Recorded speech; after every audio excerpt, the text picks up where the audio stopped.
আরে বেঙ্গি তোর কি হয়েছে? এই নে বেঙ্গি জল খা। বেঙ্গি তোর কি হয়েছিল, তুই এইরকম করছিলিস কেন? জানি না, হঠাৎ করে কেন জানি আমার দম বন্ধ হয়ে আসছিল। বেঙ্গি তুই থাক, আমি হাতটা ধুয়ে আসি, তাড়াতাড়ি খেতে হবে। আরে বেঙ্গি তোর কি হলো, আবার এরকম করছিস কেন? এই নে জল খা। বেঙ্গি তুই কি জানিস তোর এরকম হচ্ছে কেন? না রে, আমি তো কিছুই বুঝতে পারছি না। বেঙ্গি আমি তোকে একজনের ঠিকানা দিচ্ছি, তুই ওখানে গিয়ে সবকিছু খুলে বলবি, দেখিস তুই কিছু একটা সমাধান অবশ্যই পাবি।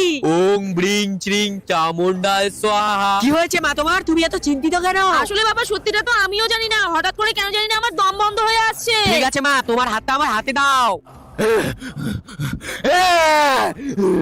সর্বনাশ, কেন, কি হয়েছে বাবা? তেমন কিছু না। যাও এই তাবিজটি তুমি দুধ দিয়ে ধুয়ে যত তাড়াতাড়ি সম্ভব নিজের শরীরে বেঁধে নাও, এতেই তোমার মঙ্গল। এরপর এর সঙ্গে কি হবে সেটা ঈশ্বরেই জানে।